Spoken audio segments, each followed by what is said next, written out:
So welcome to everyone as you're coming into the room. Thank you so much for joining us in such big numbers and from all over the world. And whether it's 9 p.m. where you are or 11 a.m., whether it's 30 degrees or -8, you're all very welcome. My name is Hannah Moat.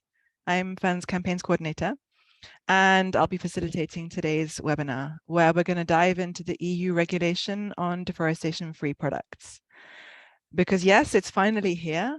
And in that end of year tiredness where I am at, and maybe you like me find it hard to believe that it is actually finally here.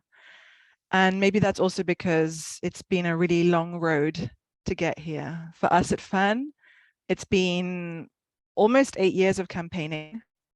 I remember after a few years of joining FERN, we issued our blueprint for an EU action plan on deforestation in March 2015 in the previous commission.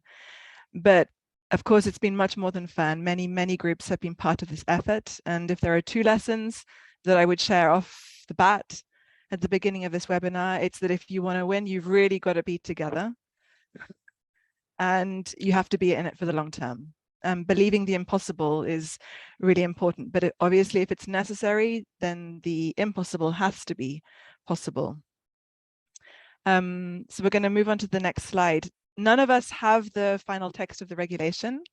I believe it's going to come in a couple of days. So there's still some people who will be working before the Christmas break finally starts. But given that we haven't got the final text, we're very grateful to Helge Zeitler from the European Commission for accepting to present the proposal and take any questions. But we've also invited some very dear colleagues working in NGOs in 3 of the most impacted countries by this regulation, Indonesia, Brazil, and Ghana, to give their take on the regulation, because their support on the ground in holding governments and companies to account is going to be absolutely crucial. I'm sure you'll agree with me, to the effectiveness of the regulation. So we're hugely grateful to Angi Putri from Madani, Obed Owusu-Adai from Ikuke Ghana, and Isabel Figueiredo from the Institute for Society, Population and Nature for joining us and sharing their thoughts. So if that's going to hear from Helge, but first of all, let me take you through how we want to run this webinar. At FERN, overcoming barriers to participation and consultation are very important. So we have professional interpretation in French and Bahasa Indonesia, and it's available if you click on the globe at the bottom of the screen. The webinar, I'm going to hold it in 2 parts. So the first part, we're going to hear from the European Commission, from Helge. There's then going to be an opportunity to hold questions. I'll invite my colleague, PJ from FERN, to collect some of those questions and present them in person. Because participation is also very important to us, we will give the opportunity to ask questions directly from the floor. Now, this is more challenging with the 650 people who've signed up rather than the smaller numbers that we are normally used to having, but we will nonetheless still try to take questions directly from the floor. If your question has been selected to be asked in person, then we'll ask you to put yourself on camera and please present your name and organization. So now let's move on to the webinar. Helge, you are the Deputy Head of Unit in charge of developing this regulation. It's highly relevant that you're here with us, and the floor is yours. Thank you very much, and good afternoon from Brussels. And well, thanks to FERN for not waiting too long before organizing this first briefing. You're certainly amongst the front runners. We just had this morning the first chance to brief the EU delegations in many of our partner countries, and now you are number 2.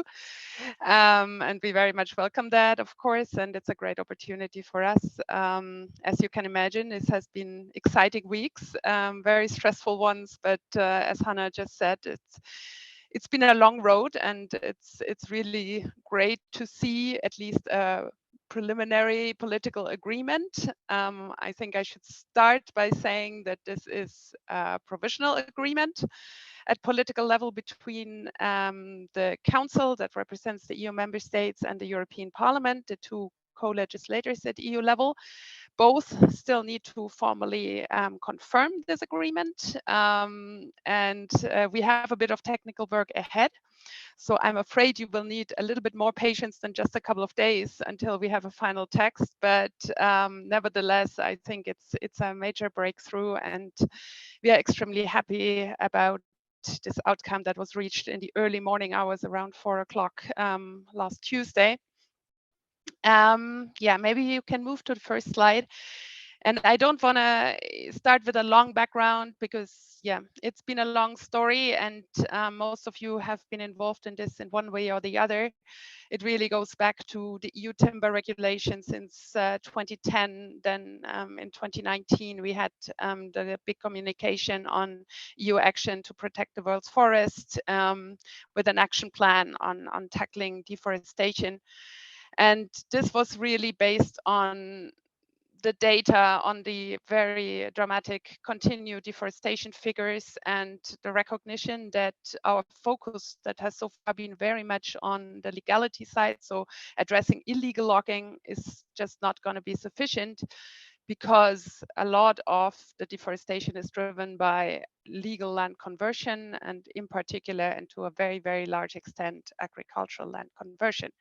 And that is now really what this regulation focuses on. We presented our proposal little more than a year ago, so that's also a really fast move for EU legislative process. I think it shows that there is a lot of feeling of urgency on all sides, that we really can't drag this on too long because the deforestation rates are just too dramatic. We also had a very ambitious French presidency in the first half of the year, who led the member states to agree their position relatively quickly after 6 months. In September, the European Parliament followed, and then there were very intense discussions between the two that led to this agreement last week that I just mentioned. So what is maybe more of interest now is the way forward, and there is still a bit of a road ahead. As I said, a couple of technical things to be ironed out. Lawyer linguists have to look at it.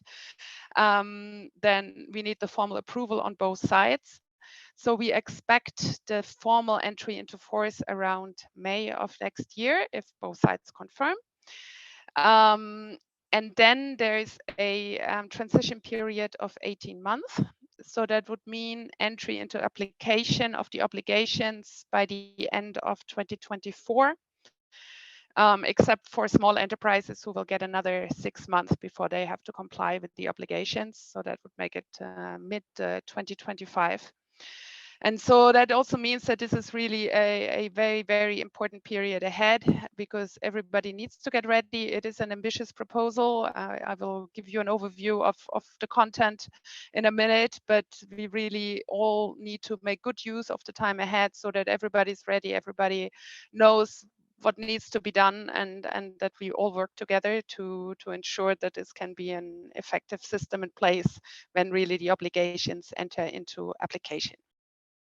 Next one, please. So I will really go through the main content.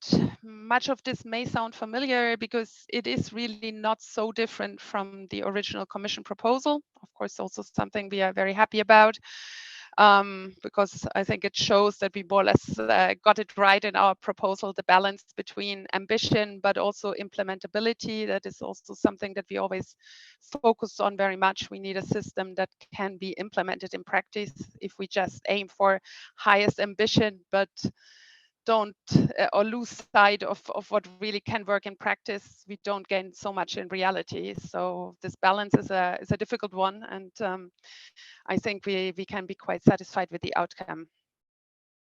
So the proposal foresees mandatory due diligence rules for all operators that place the relevant products or commodities on the EU market or export from the EU. So very important, both import and export are covered. Any product that has to go, or that is meant to go on the EU market or to be exported from it, needs to be compliant with two conditions. It needs to be legal and deforestation free. That's the new element. And this compliance needs to be confirmed by a due diligence statement. And when the operator submits that statement to the information system that will be put in place, that is the moment the operator assumes liability for compliance. We have worked to the extent possible really with internationally backed definitions, in particular those used by the FAO. The main obligations apply to both operators and large traders.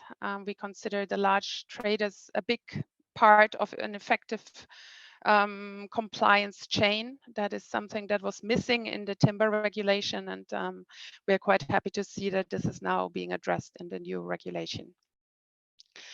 The other key feature is this strict liability that will link the commodity to the plot of land where it was produced via the requirement of giving geolocation coordinates. And the legality requirement focuses on the legislation applicable in the country of production.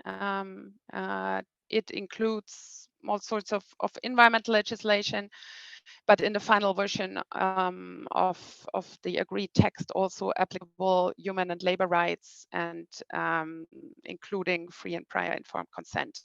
Again, focusing on the relevant rules in the country of production. The commodities selected are the 6 you already know from the Commission proposals. So palm oil, soy, wood, cattle, cocoa, and coffee. And what was added is rubber. That is important for some of our partner countries, of course. And quite a range of derived products. There were also some additions already in the Commission proposal, were things like chocolate, furniture, charcoal, I think was added already with the council. And now there's also, for example, based on rubber, there are tires, there are printed products, and quite a number of palm oil derivatives. So there's a whole long list of customs codes that, yeah, really are quite significant additions if it comes to, in particular, the derived products. I would say they capture a lot of additional volume. As I said before, the regulation applies both to domestically produced and imported commodities and products. So we've have a non-discriminatory approach that also addresses the EU operators and traders in the same way. As mentioned at the beginning, we really try to ensure this proposal is implementable, this legislation, and so we try to go step by step. We have an initial product scope and then the possibility to update these annexes with the customs codes. That is something that the Commission will be authorized to do through secondary legislation, and that we can then take into account changes in the deforestation patterns, in trade flows, and so forth. There's a cutoff date after which relevant deforestation matters, basically, and that is the 31st of December 2020. As in the Commission proposal, this is linked to the date of SDG target 15.2. Reflecting that at this point of time, the entire international community had committed to halt deforestation. We obviously missed that target, but still it shows that at this time there was already a international consensus to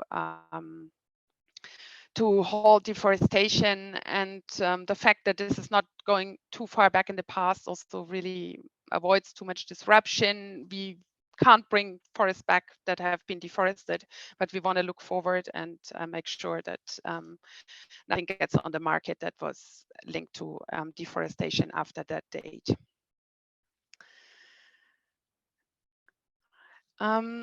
We will have a benchmarking system that will be put in place over the next 18 months. The idea is that countries will be in one of 3 risk levels. Standard risk, that's the default option that all countries start with. I should say countries or parts thereof. It can also be differentiating by region. It can be low risk or high risk. The implications of a product stemming from low risk is that there is a simplified due diligence. So in these cases, an operator still has to collect information, but the operator doesn't have to, doesn't have to assess or mitigate risks. The risk level also has an implication for the level of actions that member states have to perform. As you know, the EU is a free market, so once something has entered the market, it can circulate freely, and therefore it's really important that we have at least a bit of a minimum common level if it comes to enforcement. Enforcement lies with our member states, so we depend on them doing the work, and we try now by these minimum level of inspections to ensure that there's a common understanding of what needs to be looked at. What was agreed are 9% of the operators, 3 for high risk, 3% for standard risk, and 1% for low risk. This is also taking into account that, of course, resources are limited in enforcement authorities, and it allows them a little bit to focus on those where we see the biggest risk of non-compliant products coming from. As said, this is a progressive design of the regulations, so we will have a number of reviews. The first one, already after 1 year, concerns whether other wooded land should be included. That was a very heated debate until the last moment.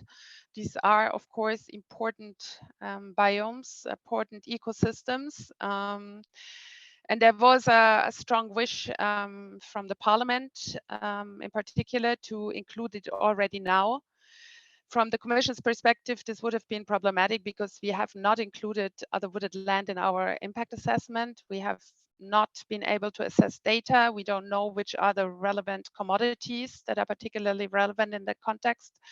So this would have made our proposal very hard to defend also if it comes to a WTO complaint. So the solution now that was found is that we will look at that over the next year and then make an assessment on whether there's a case to include that. There will be another review after 2 years that will look at a range of issues. The expansion to other ecosystems that, for example, includes wetlands or peatlands. The need to include other commodities and products. And then another element that is important, the situation of financial institutions. That was also something that has been discussed quite controversially. It was a request also from the Parliament to include them already now. If you can go back a second. And there is indeed an issue around financial flows also from European banks to activities that fund deforestation. I think there have been impressive NGO reports as well showing that. So I don't think there's a agreement about that there is an issue. But again, it's something that has not been impact assessed and that needs careful analysis because there are also other pieces of EU legislation that look at financial institutions. So what we will do for this review is really to look at the entire picture of legislation and see if there are any gaps, and if so, how they should be filled. And then, in 5 years, we will have another review. You see there's a lot of work for us ahead. And that will then look at actually the impact of the implementation of the regulation. That's also why this takes a couple of years, because until this gets going, it will need a few years. You've seen it, entry into application in 2 years approximately, and then we need to gain a bit of experience. And then we will be able to look at things like impact on smallholders, which is an important issue, and other topics, and we'll then see if we need to adjust in any way.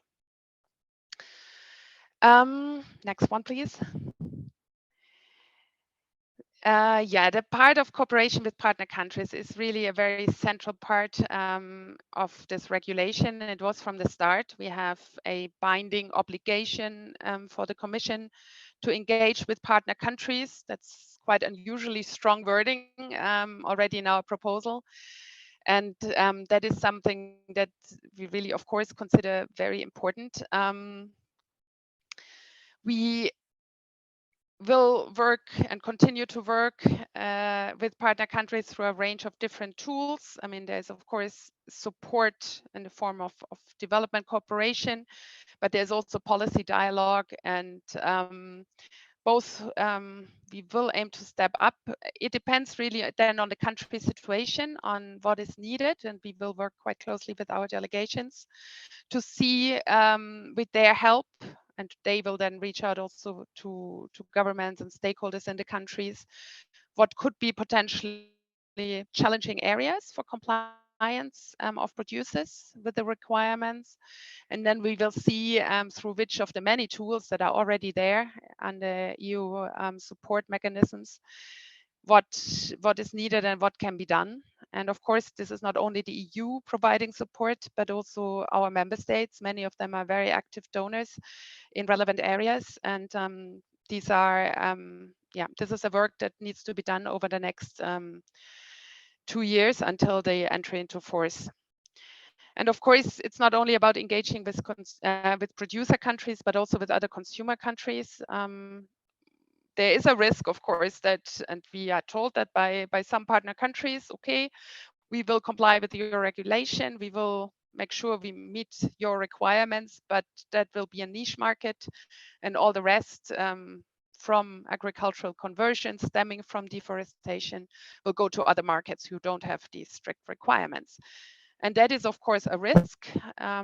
We don't feel it's an argument not to be ambitious and not to have strong legislation where we feel there's a need.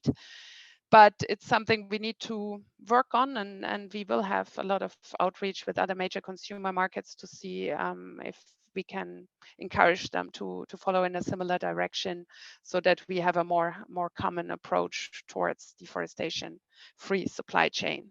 And then, of course, there's also multilateral fora like the Committee on Forests and the FAO or the UN Forum on Forests, where we need to have more of these discussions around how to really address all forms of deforestation and forest degradation. Next slide, please.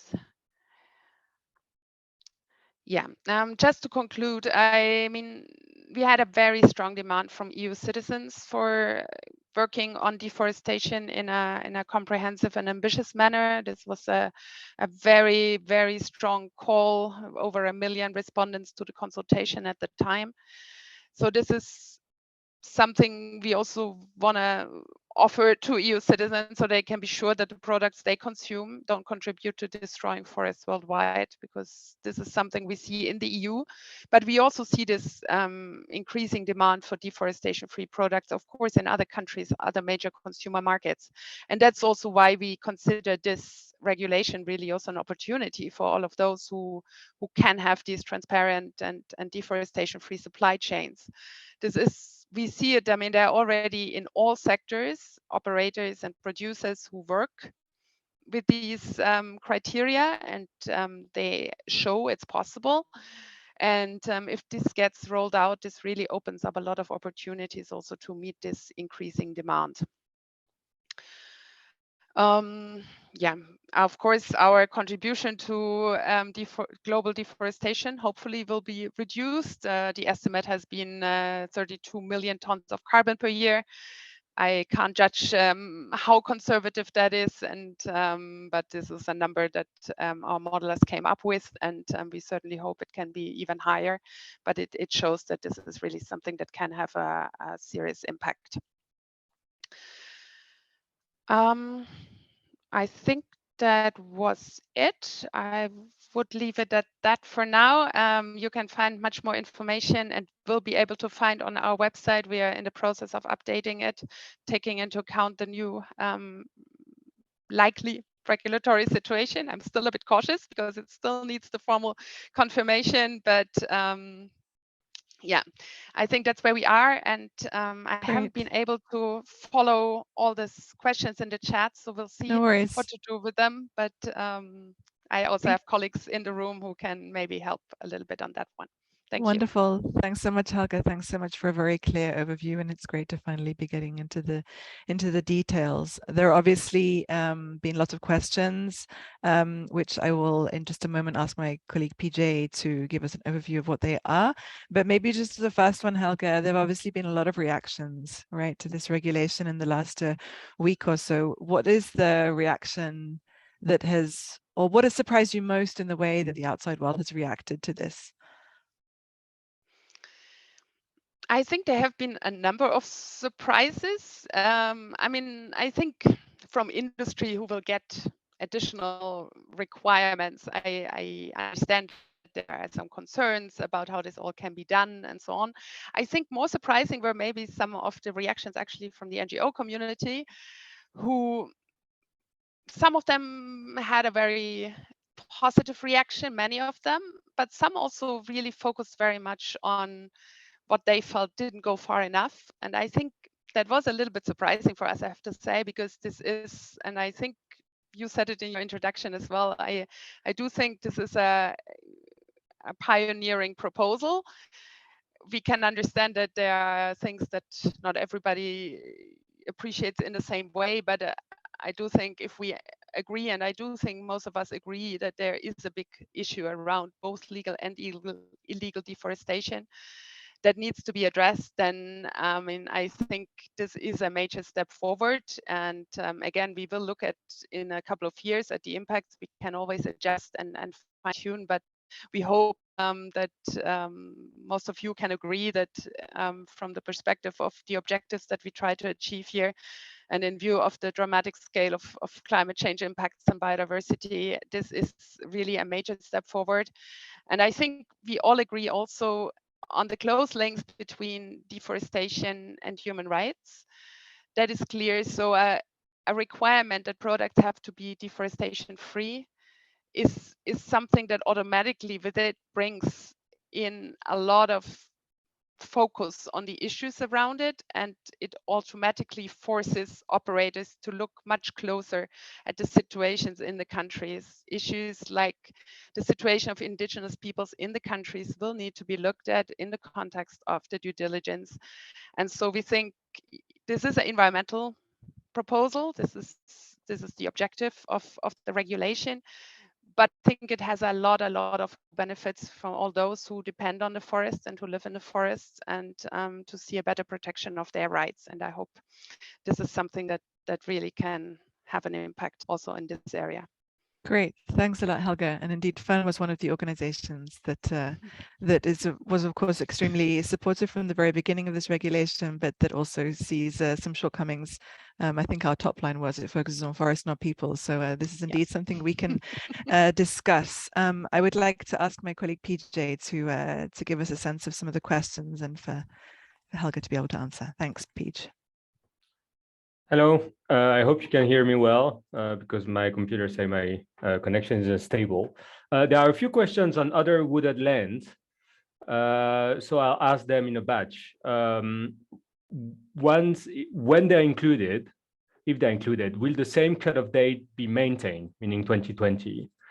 Another one is, for their inclusion, will it need a full revision of the text with trilogues and the normal like co-decision, or can it be done by the Commission by delegated acts, which would facilitate a speedier entry into force?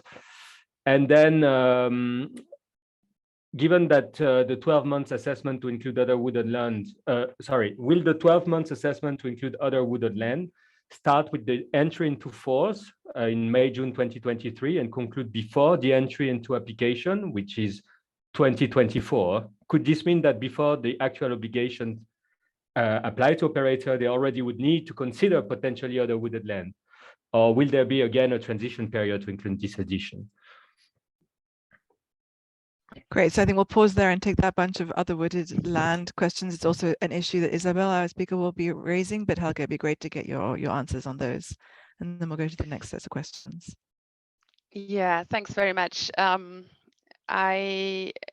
a couple of points to clarify. So any addition of other wooded land would require a full co-decision procedure. This is an essential element of the legislation. The ecosystems covered, so this needs to be included by amending the primary legislation. That is very clear. That's nothing to be done by a delegated act.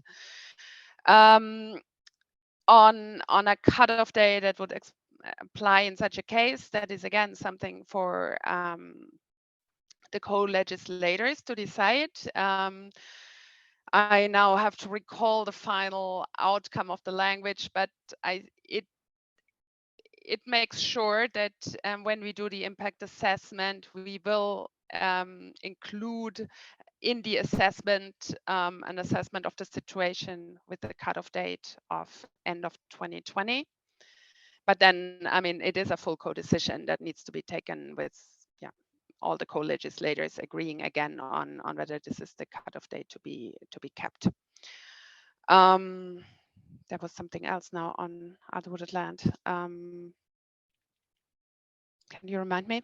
Sorry, I should have taken better notes. No, sorry, it's the entry into force in 2023 yes. and the entry into application 2020. Yeah, okay. Yes, well, sorry. I mean, again, if you do an impact assessment, you do look at many factors. No, you look at trade patterns, you look at the ecological situation, you look at what are the relevant commodities that are most relevant. So this could lead to many different results. This could lead to the conclusion these are the same most relevant commodities. This may lead to another conclusion. So it's a little bit hard to predict at this stage what this would mean for a necessary transition period, because assuming this would lead to the conclusion that other commodities are most relevant, then of course this would bring in completely different operators who would need to have a phasing in period. So I think we can assume that there would be another transition period. This may be a shorter one because the main systems will be in place by that time from the original regulation. So this would be a guess, but I'm just guessing. I can't predict really what the co-legislators would decide at that point. Great, thanks a lot, Helga. PJ, are there any other questions that you want to? Well, I mean, I know there are many questions, but are we going to have direct questions? I see Lynn, I see Luciana. Welcome to the deck. Are there any questions that PJ you would like to ask first, or would you like to? No, maybe we can take a few direct questions too, for example. So maybe Lynn, if you want to start first. Yeah, sure. Can everyone hear me okay? Perfect. Hi, I'm Lynn from Earthside. Thank you so much for your presentation. I had a question on enforcement, which is whether the agreed text includes a public list of non-compliant operators and traders, and if so, how that list will work, because a number of organizations have, worked on this as a key enforcement mechanism that could overcome some of the hurdles that we've seen with the enforcement of the EU TR. And Helga, maybe we can pause on your answer. Thanks so much, Lynn. We can hear from Luciana, and then I will let you answer both of them. Luciana, over to you. Hi, Hannah. Thank you for the opportunity. I think one of my questions has been raised. If you could introduce your organization, that would be great. Thanks. Okay, sorry. Well, my name is Luciana. I speak from Brazil. I work for Chalana Esperança in the Brazilian Pantanal, and also for the Environmental Justice Foundation as a biodiversity and climate campaigner here in Brazil. Well, before anything, I would like to thank the Commission really for this piece of legislation. We all know how much it can do in terms of change here on the ground where we see most of the deforestation happening. That said, I had two questions. One, I believe, has already been raised about the cutoff date. I think for other ecosystems that will be extremely important, especially as news started being made out of this piece of legislation here in Brazil. So people that, producers, farmers that have land and produce on other ecosystems will know that it's not going to be worth it for them to deforest now. So I think the cutoff date was one of my questions, which is really important. And the second one is whether, if there are fines to be paid, where is this money gonna go? Because we are in the age of talking about loss and damage and how money should be directed to places and peoples that are suffering the damage the most. So I don't know if the Commission has already a decision on that. Would be great to hear. Thank you. Over to you, Helga. Thanks for the great questions. Yeah, thank you. On the list of, well, it is always called a list of non-compliant operators. I think what is in the final text is capturing the idea, but it is a little bit different. Now, I don't have it in front of me, but I think what it does, and that is to have a list of final judgments. So, because of course, I mean, if you have any decision by an authority that would have a contravening operator that could be taken to court, that could be overturned, then there could be an appeal and so on.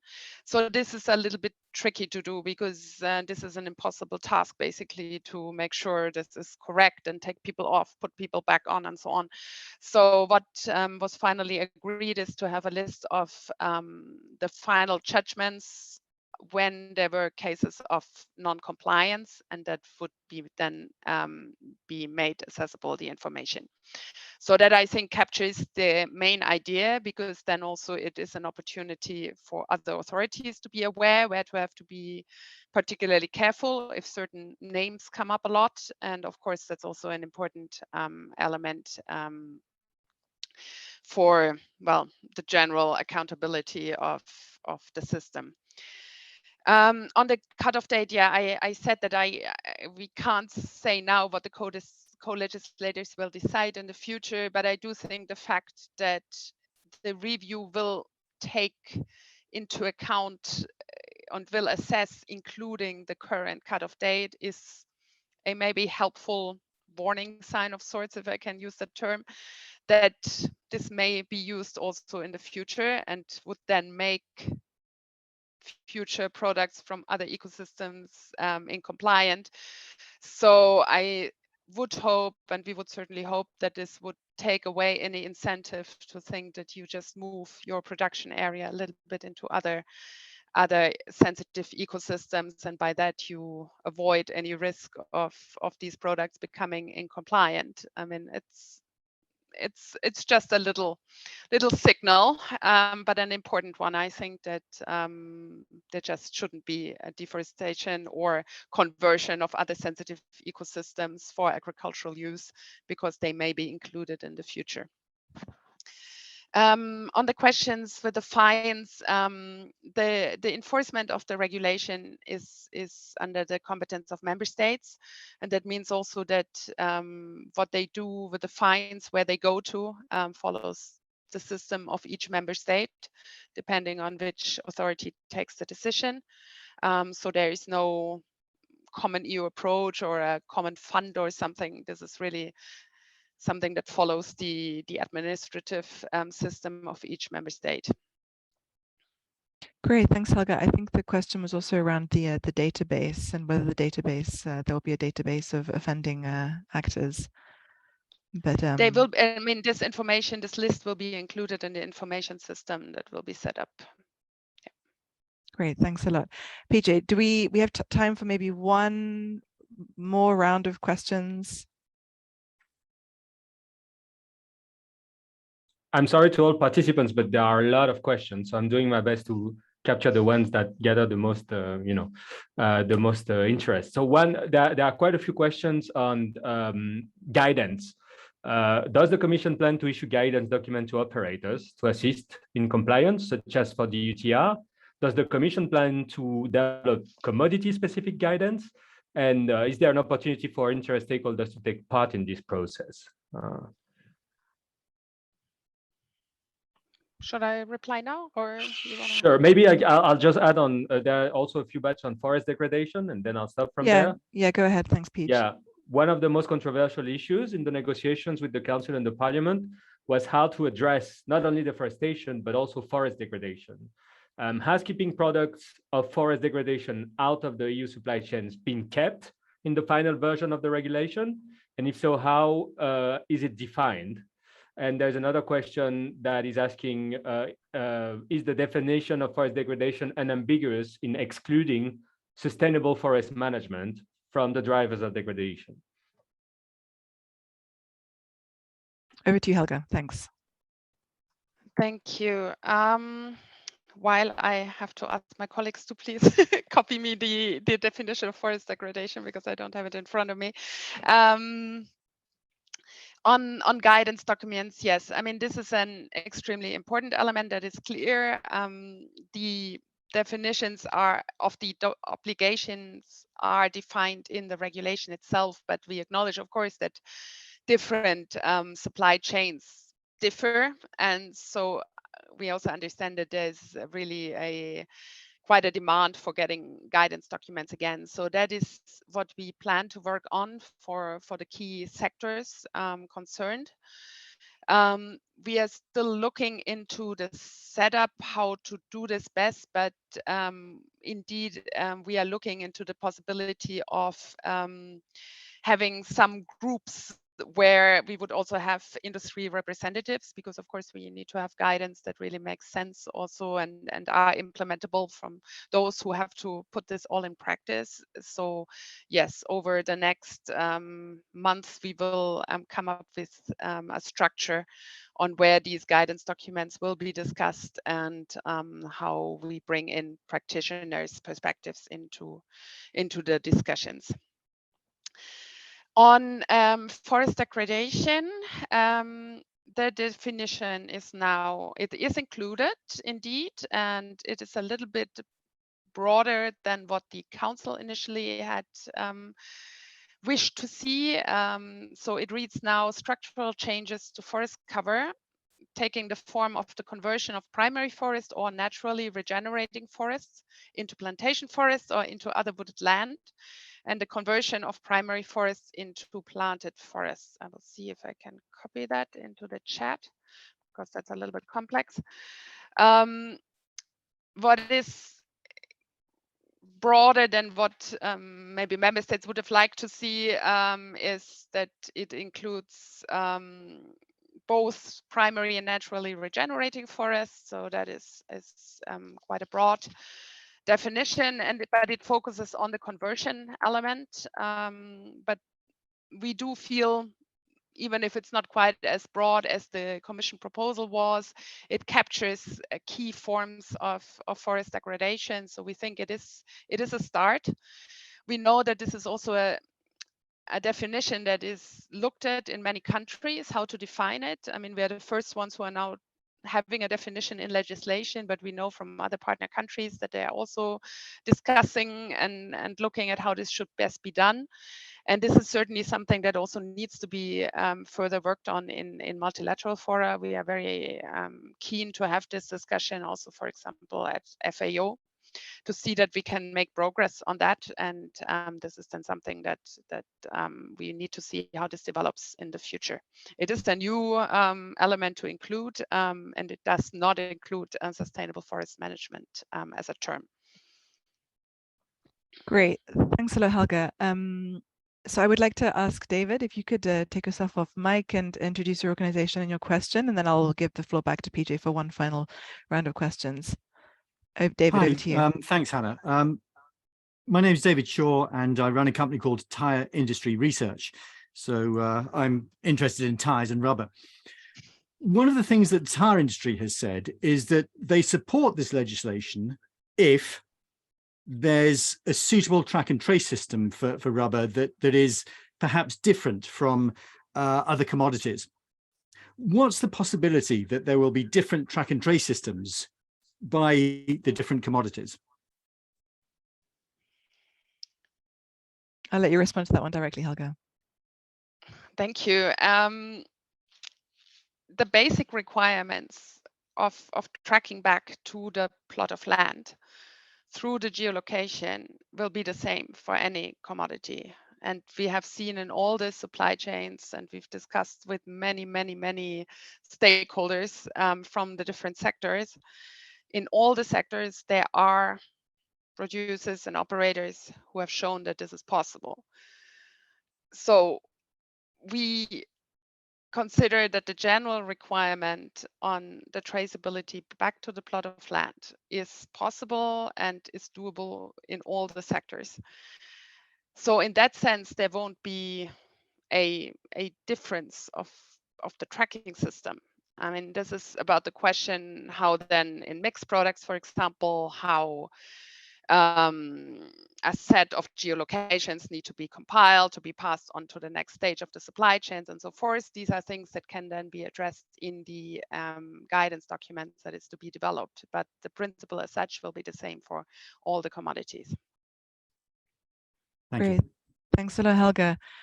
So I'm Swiss, so timeliness is something very important to me, but the thing that's even more important to me is participation. And we actually have a lot of questions. So I was telling my colleagues I will definitely cut this off at 22. I can see it's now almost 1:45, but I would like to have one final round of questions from PJ, if we can. Thanks. Yeah, really trying to navigate through all of the questions. It's great to see so much interest. One or two questions on indigenous rights. Someone is asking whether international references to indigenous rights has been taken out, and whether the EU Observatory will its scope be limited to data on deforestation degradation, or will it also encompass data on land rights? So that's for land rights. There were also other questions on subnational level risk assessment. Any chance to implement municipality risk assessments in the benchmarkings? Will there be opportunity to recognize variability in subnational jurisdiction of a producing country? So this is for the risk assessment on subnational level. And maybe two last ones. Is the Commission having talks with China on making sure that they are influencing China to adopt a similar legislation? And someone asking, why have you not taken into account the FAO definition on forest degradation?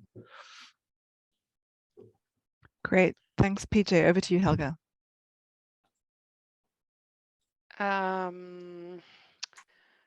On the benchmarking risk assessment at sub-federal level, I don't think municipal level is realistic. I mean, looking at the size of the world, but I do think we haven't fully developed a methodology yet that we will suggest for the benchmarking.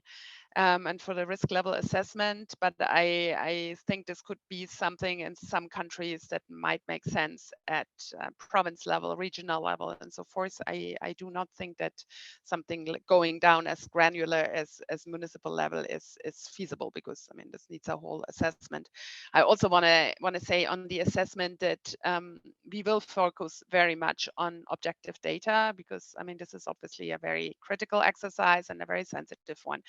And we do feel the more we can stick to data and really assessing deforestation figures and trade flows and so forth, the easier is also to defend this, because this is a proposal that maybe challenge the WTO, and this is something that has a lot of potential to be also politically extremely sensitive, and we will try to focus very much on these objective factors.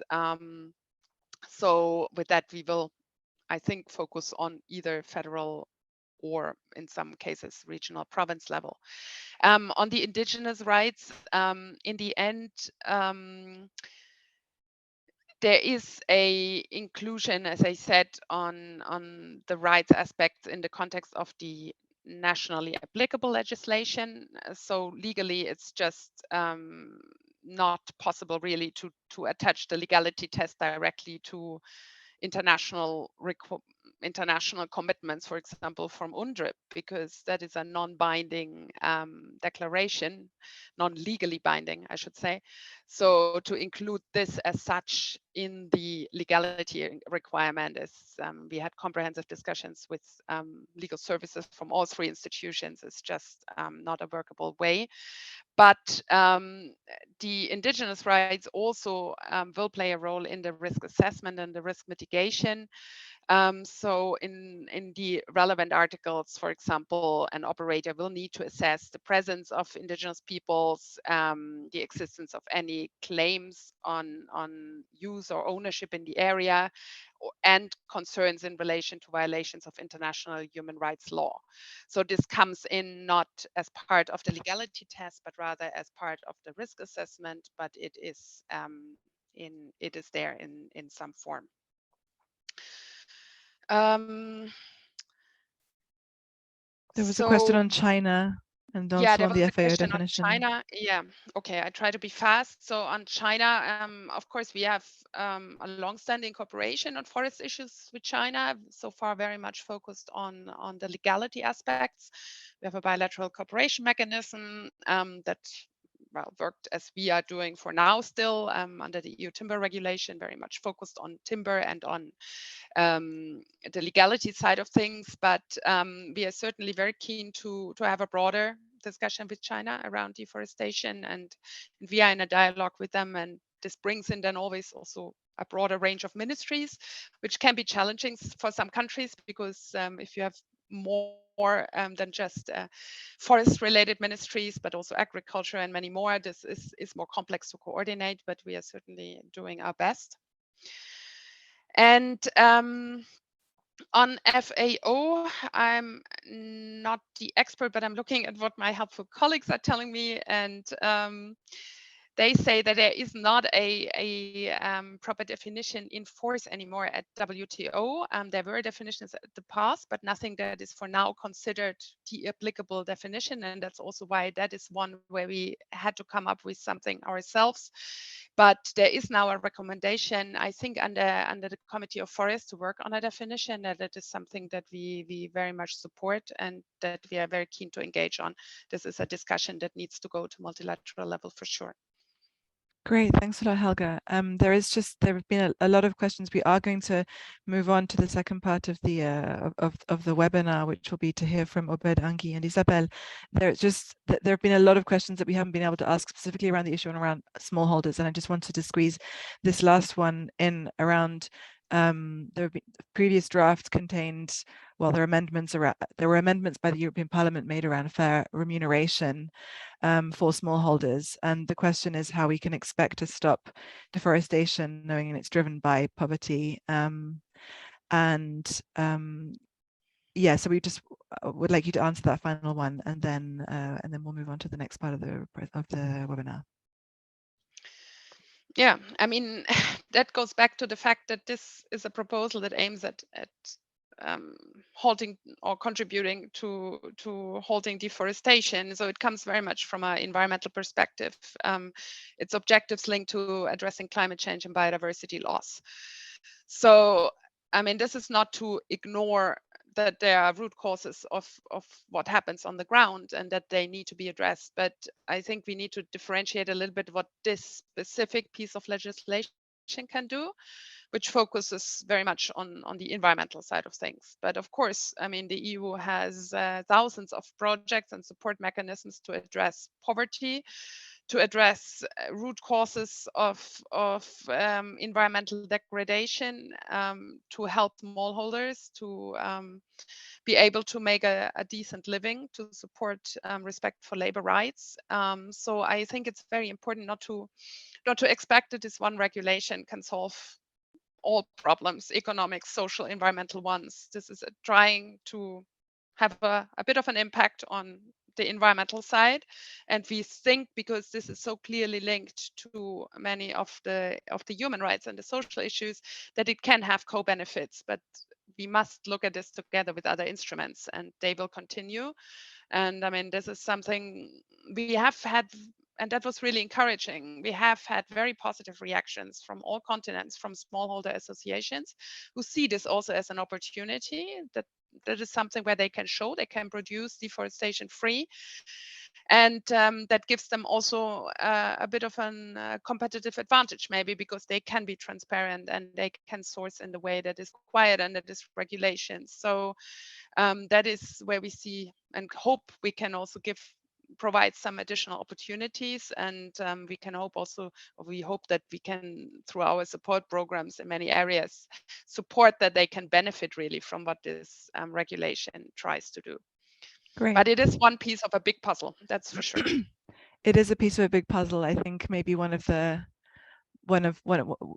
what is driving the question behind the impact on smallholders, the impact on Indigenous peoples, is certainly this regulation has been very honest about the fact that it's trying to mainly focus on the environmental side of things, but that it will, by virtue of the fact that this regulation is now here, will now have an impact on smallholders that was not there before, will now have an impact on Indigenous peoples, land rights in a way that was not before, because there will now be pressure that was on forests, which is now no longer on forests and will leak elsewhere. So I think this is, it will be important to continue to assess the impact of the regulation. And as you can see, there's a big community of practice that is building behind this regulation to help support that. And I hope, we have no doubt that the Commission will be there ready and listening in terms of the review of the regulation. But I would like to say a huge thank you to you, Helga. There's been an enormous battery of questions, and you've done a tremendous job at answering them. I maybe just ask one further thing, which is that if you might be willing to,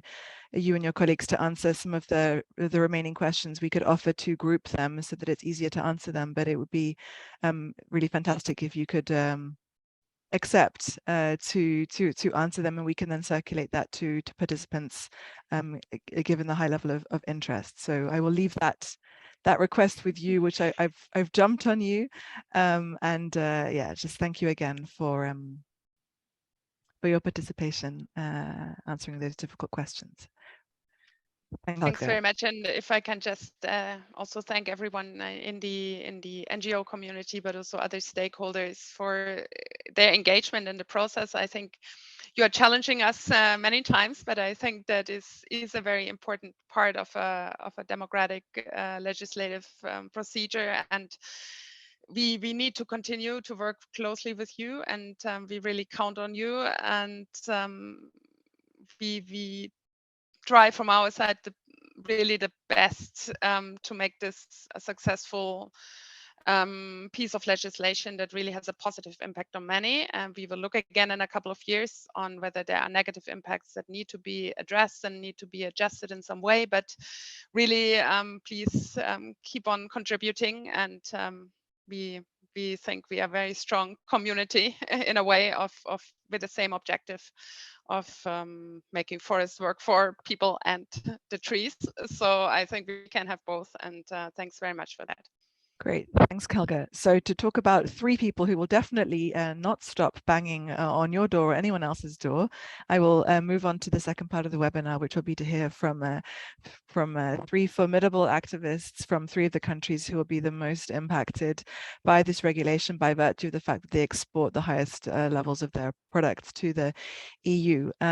So we'll hear from them each in turn, and then again open the floor for questions from you all. So first of all, Angie, so it says here that you are a knowledge management manager, but I know of you more as a data and research whiz. You of course work with the organization Madani, based in Jakarta in Indonesia, and you've done some incredible work in the last few months, assessing the different views of Indonesian stakeholders. So you're a little bit like an earthworm as well, going underneath the earth to understand what is really being said and felt about this regulation. So thanks so much for joining us, and the floor is yours. Thank you, Hannah, and hi everyone. Good evening from Jakarta, from Indonesia. I'd be happy to share some of the things that we heard, we assessed. So we conducted a survey among smallholders in 4 districts, and we also held a multi-stakeholder dialogue talk with local governments. And yeah, smallholder readiness and stakeholders' perspective, it is from Indonesia. This is, of course, not exhaustive. But before that, just a little bit of context. So the EU, for palm oil, the EU is the 3rd largest consumer, but only after our own use, Indonesia's domestic consumption, and the Asian market, most notably China and India. And on deforestation itself, there's some happy news that deforestation for palm oil in Indonesia is in decline. However, and also deforestation rate also in general is in decline, but there's a caveat that some risks remain, as a significant size of natural forests are located inside palm oil permits. Depends on the data you refer to. It could be almost the size of Belgium. And yeah, not to make this about just cleaning out EU supply chain, because we believe that it could shift deforestation elsewhere if EU only focuses on its supply chain. But there is also a significant forest indicated in over 400 mills involved in the EU supply chain, according to Trace.earth data. So our research in 4 districts show that independent smallholders are facing real challenges in meeting the requirements of the EUDR, but especially about traceability and legality. Especially there are questions about strict traceability. There are questions about how in practice this can be done with and how to support smallholders so that they are not excluded out from the supply chain. And some things are felt in Indonesia. We know that the government of Indonesia has raised objections, official objections for this regulation, but also there are more nuances on the ground. There's a mixture of hope and of course concerns. But I want to highlight that the local governments, regional governments are worried about the regional income and about social unrest because some smallholders are protesting if their prices are low, and also the high cost of implementing. And while they need to also fulfill domestic requirements such as the mandatory Indonesian sustainable palm oil as the first threshold towards meeting legality. However, their hopes were also expressed that perhaps this regulation, like Helge said in her presentation, may result in some kind of incentives, market incentives, may also support Indonesia's efforts to better protect its forests. Indonesia has a climate target, an Indonesian volunteering target, and also, of course, support smallholder in the process. So this is my final slide it is clear from our initial talk with stakeholders that I think the implementation, the smoothness of the implementation of this regulation hinges on how clear the support measures for impacted communities such as independent smallholders are, how clear and inclusive the partnership, happy that it is a key element, what is the design, how inclusive it is, involving not only the central government, but also local government and also civil society, indigenous peoples and local communities, and whether there are benefits or market incentives that really make a difference for example, for smallholders, because all these three, sometimes they are very hard to differentiate, which is support measure, partnership, or market incentives, but it's really important to increase the appetite for reforms that we as an NGO community wants to see happening in Indonesia, governance reform and prevent leakage. For example, some of the needs expressed by smallholders is a premium price or perhaps a quota for smallholder products that can show that they are legal and deforestation free, but also for them who cannot yet meet the legality aspects, because there are a lot of smallholders there. They do not have the necessary, for example, permits, environmental permits, land certificates, etc. How they can be supported, whether in a partnership or a support measure, to meet that. So, and also some regional government also expressed the need to understand what this really means for them.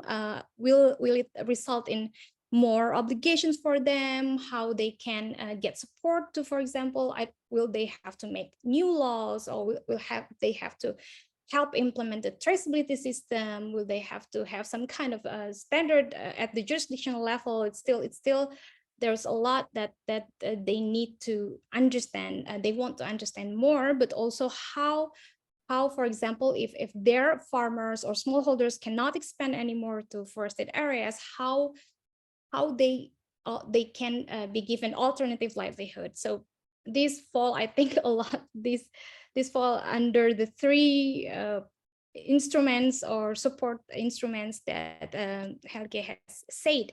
And of course, as NGO community, we want the EU to support continued governance reforms in Indonesia. So for example, on the right side, what we think could be the elements for an inclusive roadmap for partnership could be support for Indonesia to implement its national action plan on sustainable palm oil. It has a lot of important elements such as transparency of data, increasing smallholder capacity, better environmental management, and also resolution of land conflicts, and it needs a lot of resources, a lot of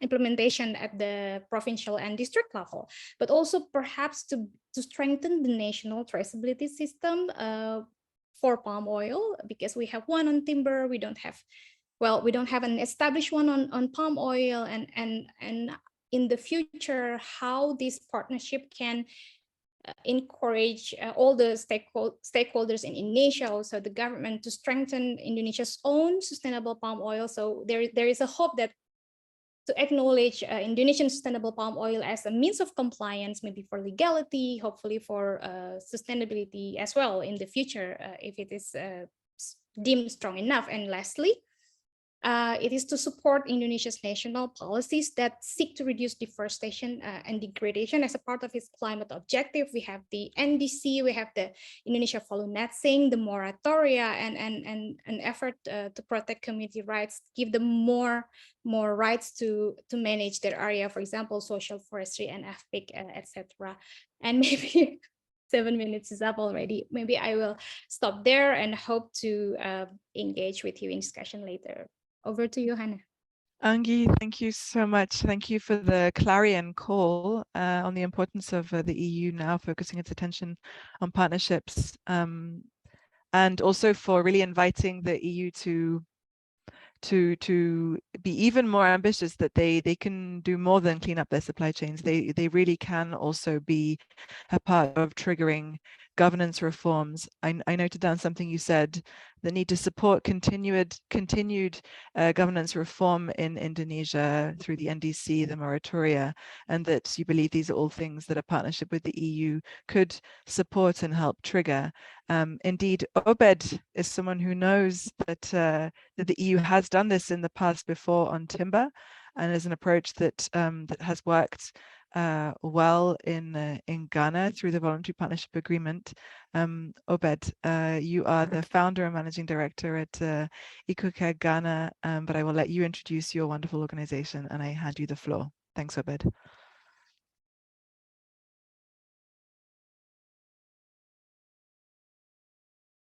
To share my slides.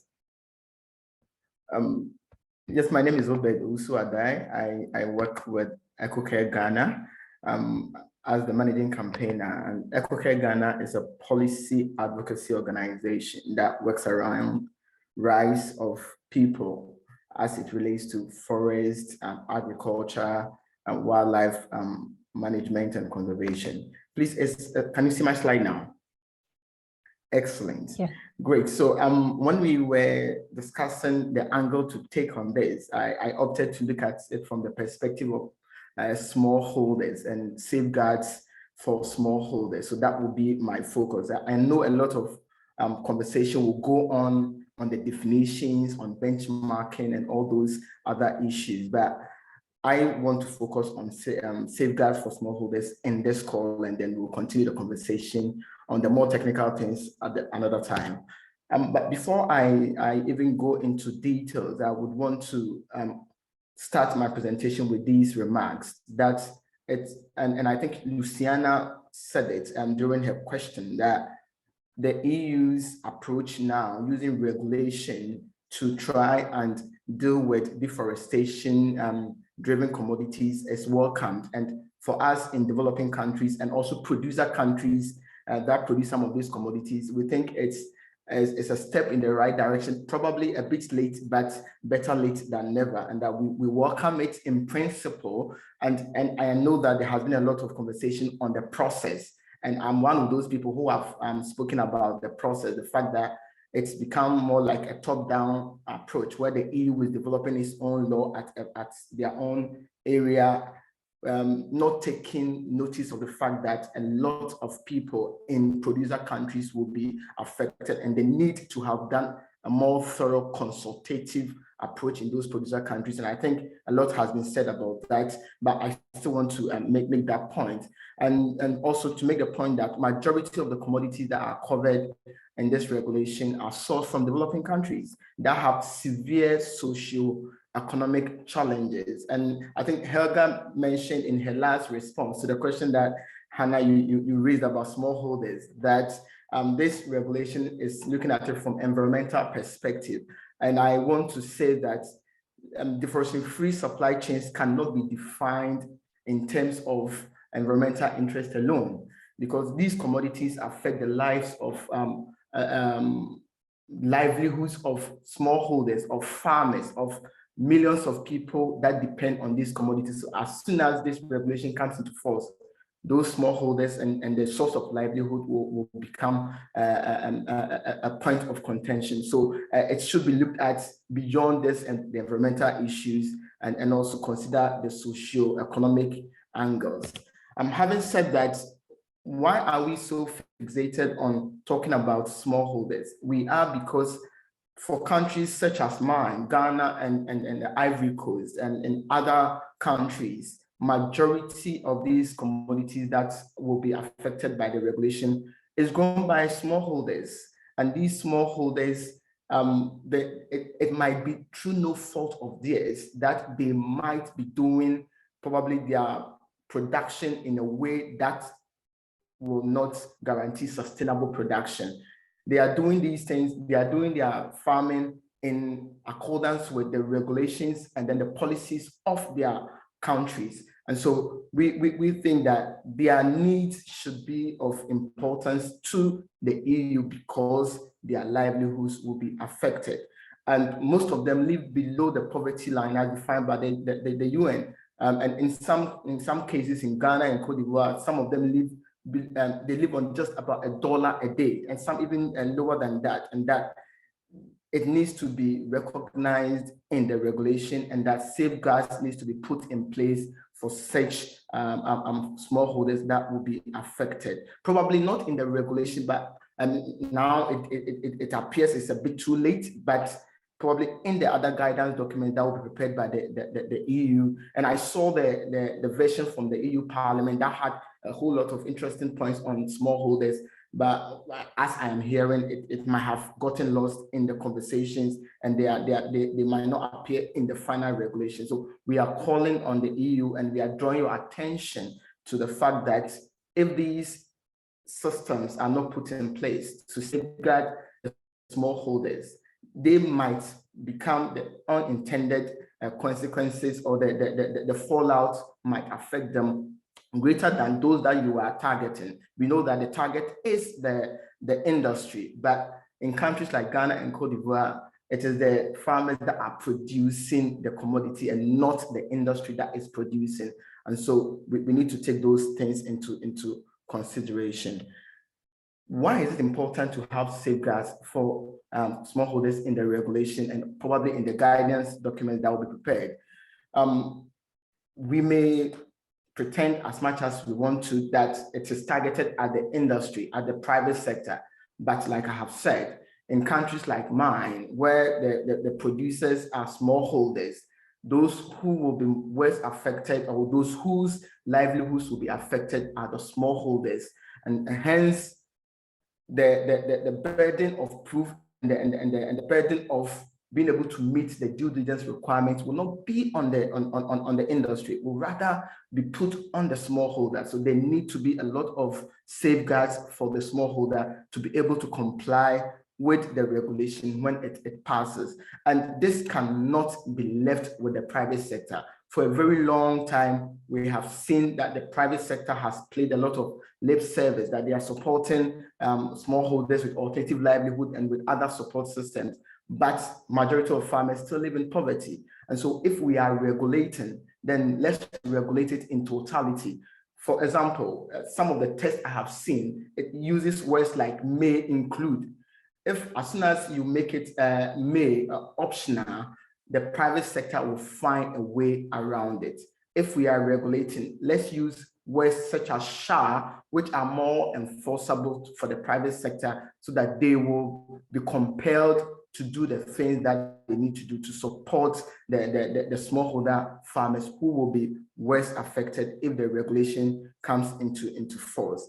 One of the risks that we foresee is that some of these producers might begin to shift their sourcing methodology. They might begin to move away from countries that are termed as high risk and go to a low risk or a medium risk country. And we have already started seeing it, that for cocoa, some of the companies have started investing hugely in Ecuador, in other countries, with the attempt to divert sourcing from high-risk countries such as Ghana and Cote d'Ivoire. What that means is that they are taking monies away from smallholders, from poor farmers who this commodity is their source of livelihood.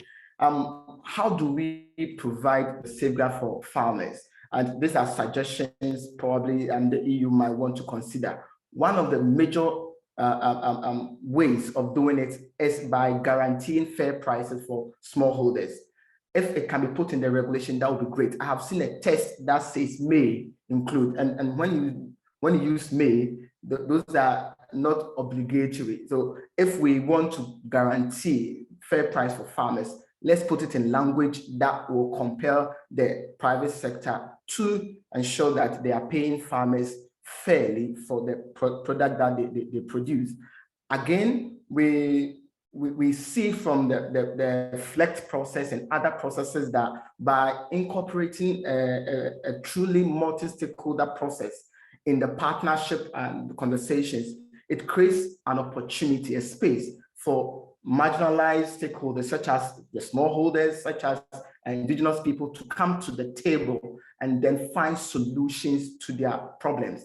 And we are calling on the EU, and I believe my colleague from Indonesia did say that it will be very, very important to incorporate in your partnership conversations with producer countries this multi-stakeholder element of conversation, that it will not be only government to government kind of dialoguing, but you will make sure that in producer countries, just as was done for the FLECT, a certain process is started in producer countries that will guarantee a seat at the table for the marginalized groups, especially for the smallholders, so that they can also be at the table to find solutions to the problems that the regulation might bring. Then the last point I want to make is that by making support from private sector to the smallholder obligatory, the regulation in the regulation with words such as may, we foresee that it will not be expected, and companies will find a way around the obligations that the EU will put on them. Then finally, the regulation will be meaningless if it does not trigger legislative and policy reforms in producer countries.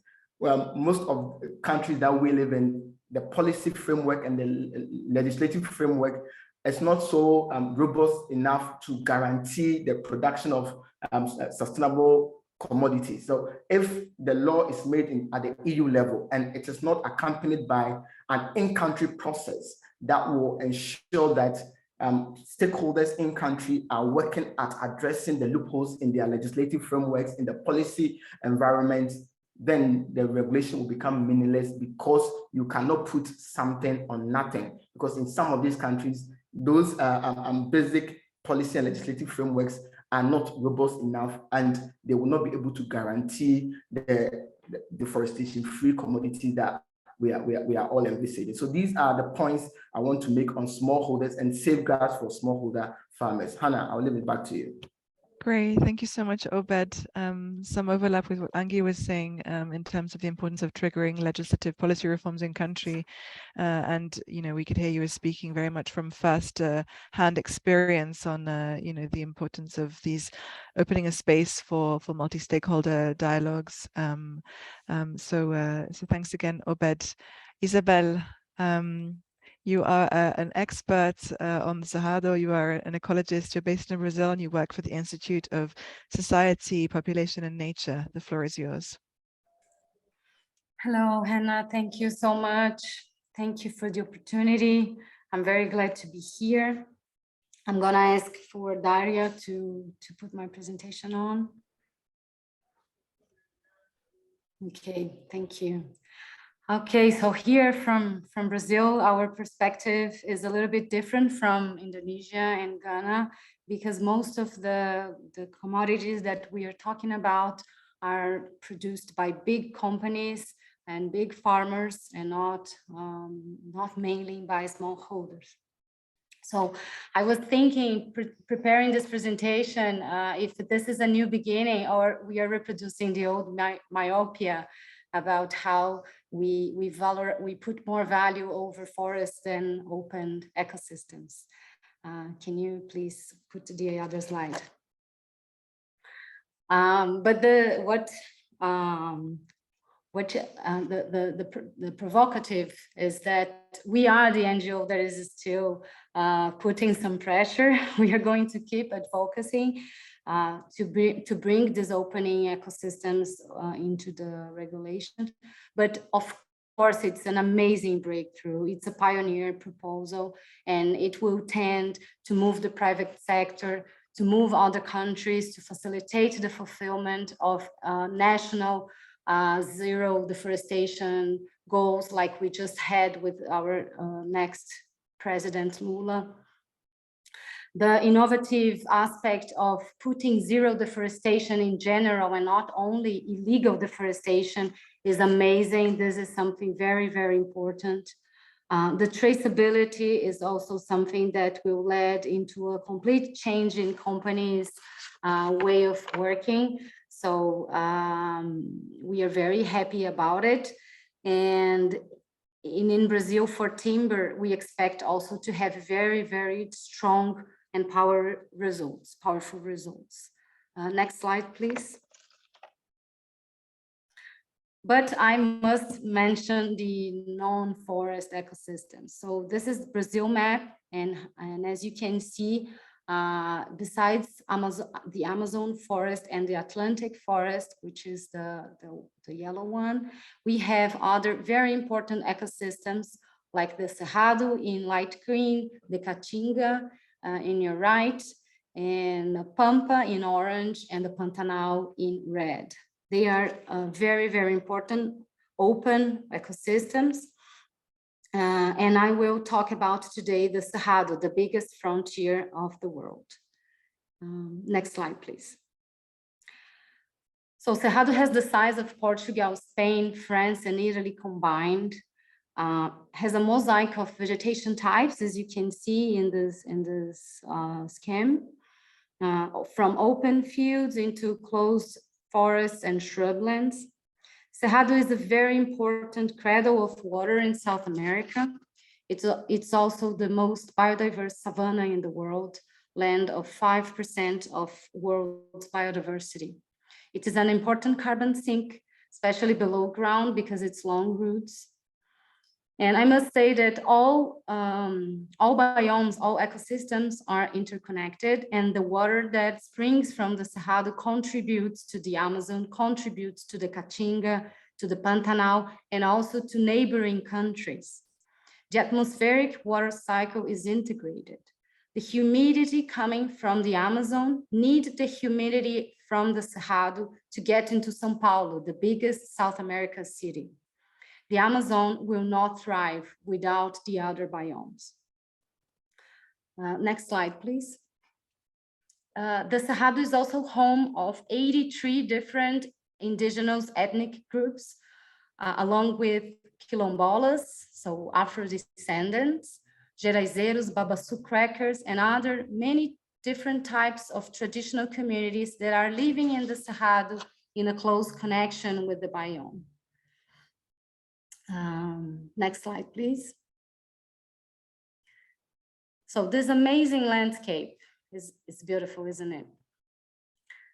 So now you can keep clicking while I'm speaking. So half of the Brazil soy production is coming from the Cerrado. Go on. Between 2000 and 2020, 76% of agriculture expenditure in the Cerrado was over native vegetation. Between 2008 and 2018, 10.5 million hectares of Cerrado were converted into soy. This is the size of 2 Costa Ricas. Go on.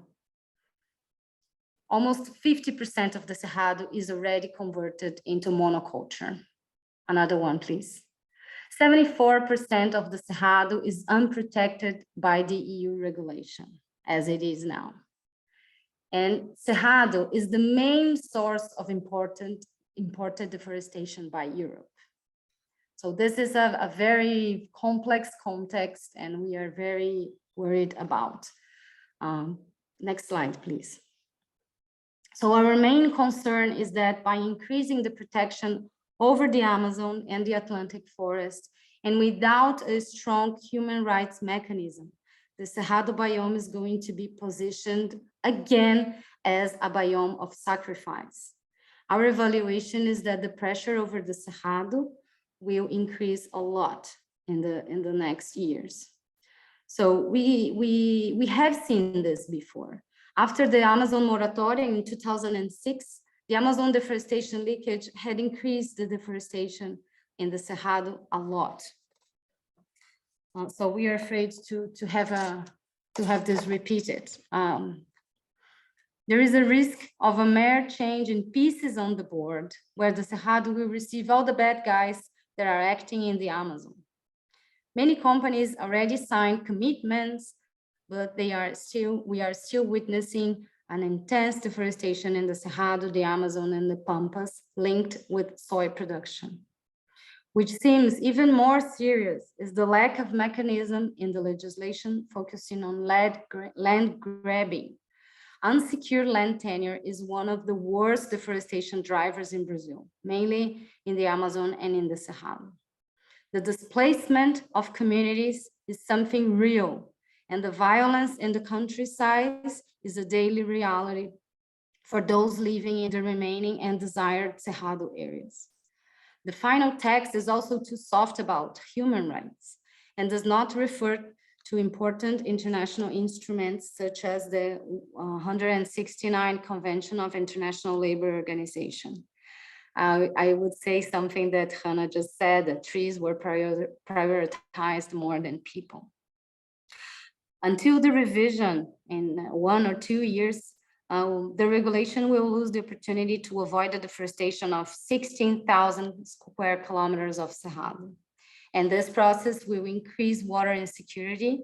And we already have a decrease of 15% of the volume of our water courses in the Cerrado.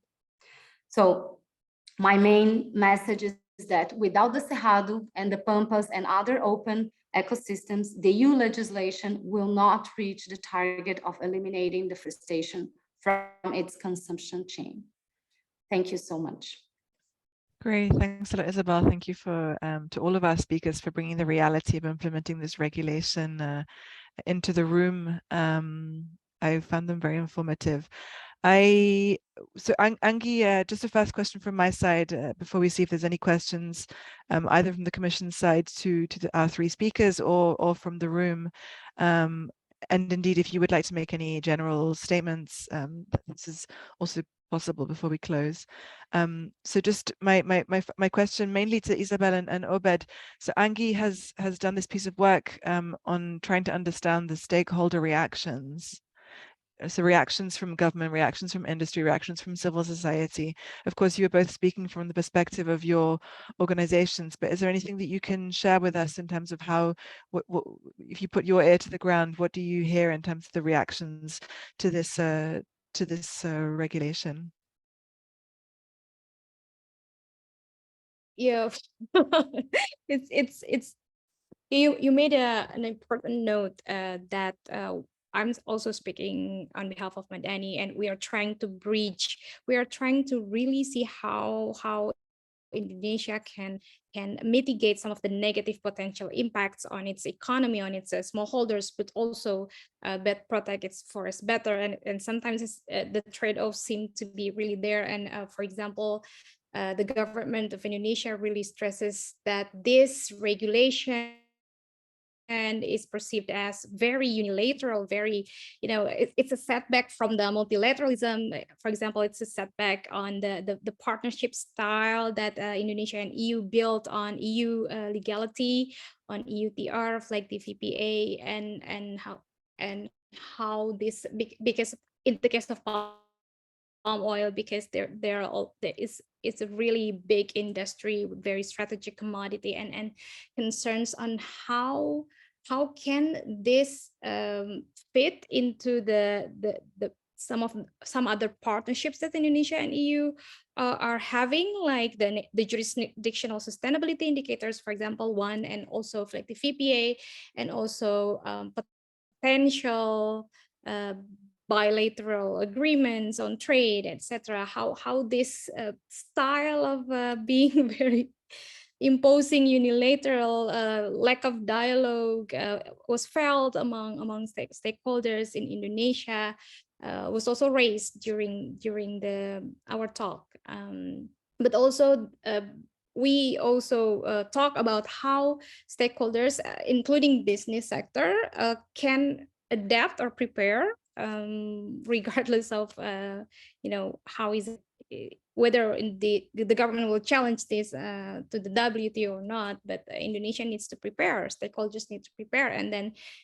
there are a lot of details. For example, big business are more confident and they can comply, but then there are fears of traceability because they are also sourcing for smallholders, like Obed said. How can the burden not be on the most vulnerable? So there's a lot of various feelings and suspicions, like is EU really doing this for the forest, or is EU really doing this just to protect its commodities? A lot of that is going on in Indonesia, and I think this is a case where dialogue spaces must be open, because without that we cannot really listen to each other and like put our concerns on the table, and how to find a working solutions, because this is EU is going with this regulation, but also the government is also doing some progress in terms of policies, and it needs to be acknowledged, it needs to be supported, because without that acknowledgement, then how can we have a partnership together? Maybe. Great. Thanks, Anki. Does it answer your question? No, it does. I'm keen to hear from Isabel and Obed. So Isabel, obviously, we will soon have a new presidente in Brazil. These are two very different men, no? And is there anything that you can share with us in the difference of reaction? I don't know. Have either of them reacted to it? Thank you, Hannah. Well, the Bolsonaro, the president that is sitting there now, of course, he didn't mention, I didn't hear from him. But the group that is supporting him, of course, that is saying that this is something that is not driven by the country, that it's not nationally defined, and they're feeling like it's something that is threatening the national independence. But from Lula's side, what I have been listening is that he's really putting a goal of zero deforestation by 2030, which is something super outstanding. I don't think that he will be able to get there, but it's very amazing that he's putting this target. And he's designing and preparing a government to rebuild all the environmental policies that were pretty much destroyed in the last 4 years. But I say that I perceive that the sector of the agribusiness that is more modern, more progressive, and has a better view of the future is going to be aiming to participate and to collaborate. And in Brazil, we have very good policies already put into the field, and very good systems, mapping. We have the MAP biomas. We are very well developed in terms of mapping and having tools to be able to reach the traceability. Well, but my main concern is that the change in the position of the companies in the field, like, oh, now that we are taking more care of the Amazon, those nice companies will be there, and those companies that are not keen to be complaining with this regulation will be occupying the other biomes. Thanks, Isabel. Obed, what's going on in Ghana? Thank you, Hannah. And for Ghana, the commodity that will be most affected is cocoa, because for timber, for rubber, oil palm, and the other commodities, because of the VPA with the EU, timber is pretty much covered, and there's a lot of work that has gone on. And also because cocoa is probably 1/3 of our foreign exchange earner, there's a lot of interest in the cocoa. What has been happening within the cocoa space from the Ghana perspective has been a wait and see attitude. There isn't a lot of work that is being done by the Cocoa Board to get Ghana ready for the regulation. I know that we are involved in the Sustainable Cocoa Dialogues. There is a local version that is going on where we meet to talk about sustainable cocoa, but the issue of the regulation hasn't become topical yet. And I think that the only time it became a topical issue was when one parliamentarian visited the EU and came back with the knowledge of this regulation, and he posted 1 or 2 statements online, and people kind of jumped on it, and it made a bit of news. But aside that, for government side, there isn't a lot of readiness that is going. Maybe it's also because Ghana, Cote d'Ivoire, and others have developed this ARS, African Regional Standard, that is in its final stages. And there is this assumption that the details of that ARS document, that's African Regional Standard, can meet the requirements of the EU. We think it doesn't, but government officials are holding on to that, and they are not, and I'll be frank with you, they are not taking any steps to begin conversation on what is legal cocoa, how do we define the limits and all that. We haven't really begun working on it yet. But on the part of civil society and farmers, we just had a meeting a couple of days ago, and the farmers were very concerned. Some of them had never heard about it. And when we introduced to them, they were concerned about their livelihoods. They were concerned that the regulator, Cocoa Board, isn't even telling them about it to get them ready. So there is a lot of work that the EU needs to do to engage governments in producer countries, because just as was said by Angie and Isabel, this whole process has been seen as a top-down approach, and that most of these producer countries are taking a back seat and waiting for the EU to do their own thing. Then they wait for the kind of partnerships and engagement that will go on. And we thought that was yesterday thing, that we would have had a lot more engagement on the process before we got to where we have gotten to. But we are here, and then the EU needs to start working with producer countries, or else the regulation will pass and the countries will not be ready. And still for Ghana might not be ready to meet the requirements that the regulation puts there, and that will affect the smallholder farmer. Thanks, Obed. I'm going to pass over to my colleague PJ. I believe we have some questions, which may be asked in a different language. So if you don't speak that language, do click on the globe at the bottom to English if the question is being asked in a language you don't speak.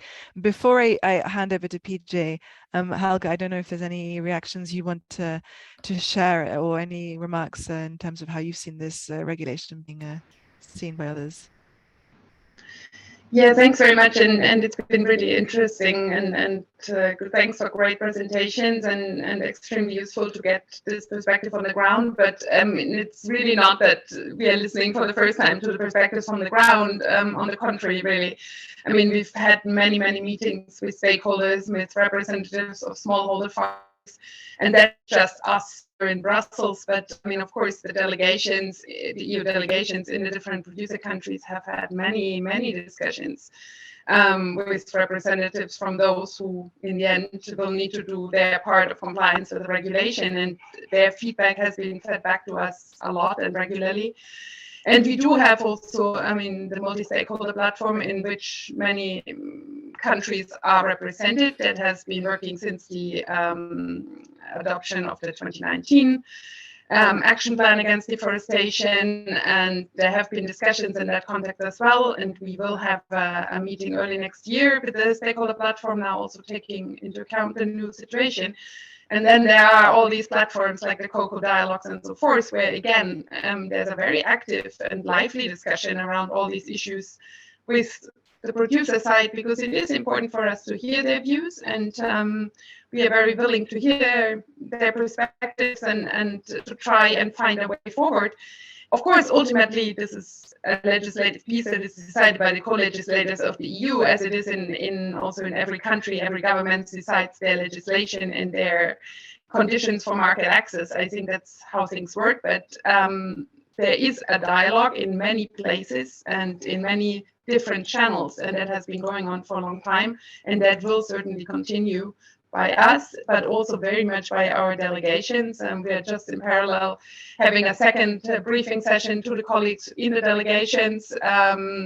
So this will also be now, this morning it was very much the Asian part and Africa. Now in the afternoon, it's again Africa and Latin America. And we are really working very closely with them, because they will have many more talks with you and try to see where you see the main challenges and what tools the EU can bring to assist, so that compliance is an opportunity rather than a big obstacle.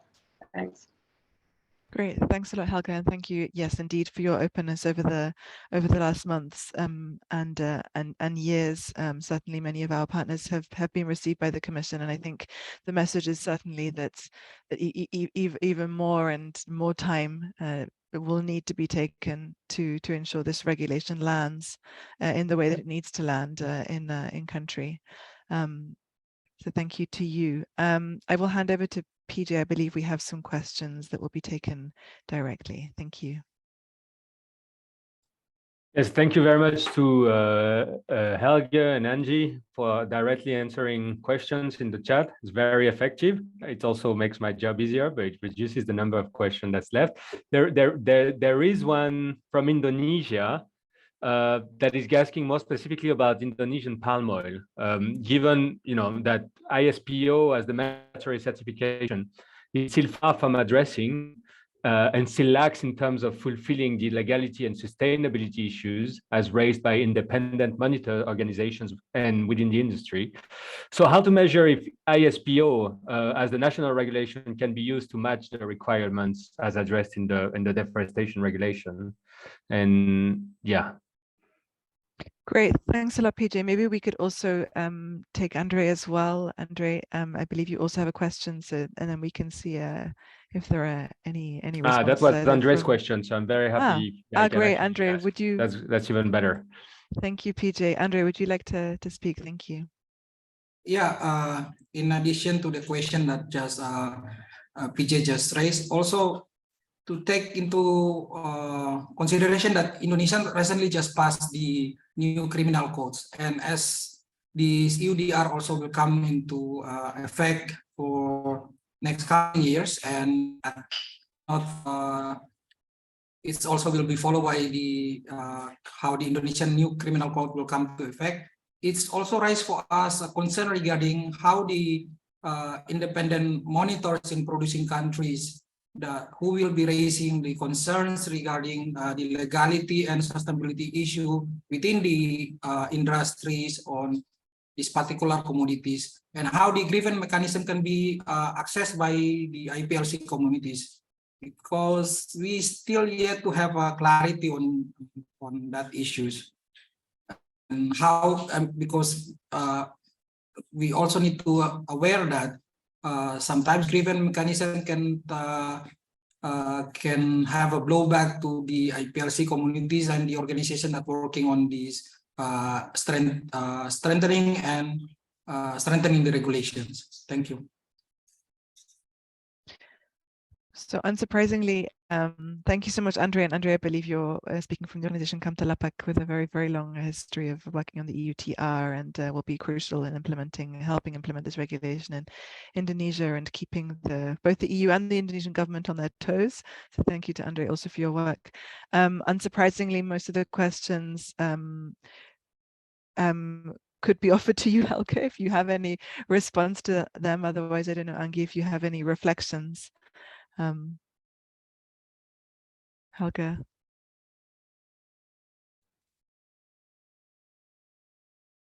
We now don't hear you anymore.